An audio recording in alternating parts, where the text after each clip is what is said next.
Undoubtedly so many questions, from additional charges for the suspected shooter Crimo to whether his father could be facing charges. We do want to bring in legal analyst Adrienne Lawrence for her insights. Adrienne, today Crimo admitted that he was planning to commit a second attack and kill people in Madison, Wisconsin.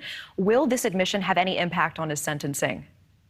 It definitely could go for a number of things toward his behavior. And we already know that he is facing these 7 charges for first-degree murder. And there's a good chance, without a doubt, that he's going to be charged with more things, whether they're attempted murder charges or aggravated battery charges, given that there were nearly some 50 other people who were also injured in this attack. And so how it could factor in is a matter of maybe aggravated malice, any kind of intentional motive that it went above and beyond and showed that this man showed a true disregard for human life in committing this attack. And Adrienne, we're also hearing about the parents that Crimo allegedly had help from his father in purchasing the weapons.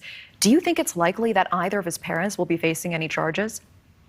The thing is it's very difficult to say because, yes, we have seen instances where parents have been charged with, aiding and abetting in some sorts. We saw that with Michigan's Jennifer and James Crumbly, the parents of the school shooter, Ethan Crumbly, where they're now facing involuntary manslaughter charges for giving their son access to guns and ignoring the signs here. The thing is that we are dealing with someone who is an adult at this point in time at 21 years old. We do know that Mr. Crimo Jr., that he did help sign up his child so that his son could get access to these guns.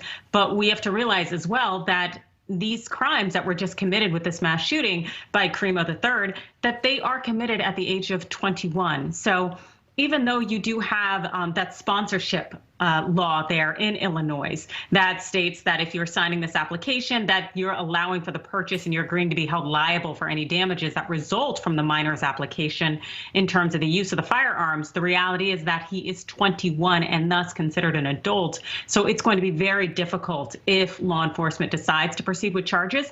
But, you never necessarily know what could happen because people do want to hold individuals accountable, especially those closest to individuals who are committing mass shootings and could have arguably stopped it. Absolutely. And last night we had the state's prosecuting attorney, Eric Reinhardt, on the program. We asked him if Crimo could be pleading insanity in the future. I want to play quickly what he had to say. This was something that was planned for a long time, that he concealed his identity, that he attempted to evade police after the fact. And so you have a planning out and an escape, which is not usually consistent with insanity. I have no idea what the defense is going to do. And Adrienne, I want to bring you in here. Do you think there's any chance of an insanity defense here? I definitely think it's something that he could plead, especially because we know he has a history of making suicide attempts in the past. And so he may be in a position to show that he is somewhat volatile and not necessarily thinking clearly. But as was noted, the fact is that he did engage in considerable amount of planning and he did have an escape plan, which shows that he probably fully appreciated the wrongfulness of his actions, but you never particularly know. What we definitely do know about Crimo is that he was recently just paired with a public defender today in trial, even though his family had previously hired Tom Durkin, who has represented Guantanamo Bay terrorist suspects, but ultimately had to bow out of the case due to a conflict of interest. So the ball is going to be rolling, but it's going to need to start over entirely because of the nature of the representation that Crimo has. All right, very interesting. Legal analyst Adrienne Lawrence, thank you so much for your time. Thank you. And as more information about... Thank you for watching. Go to newsnationnow.com to find NewsNation on your television provider. And don't forget to click the red subscribe button below to get more of NewsNation's fact-driven, unbiased coverage.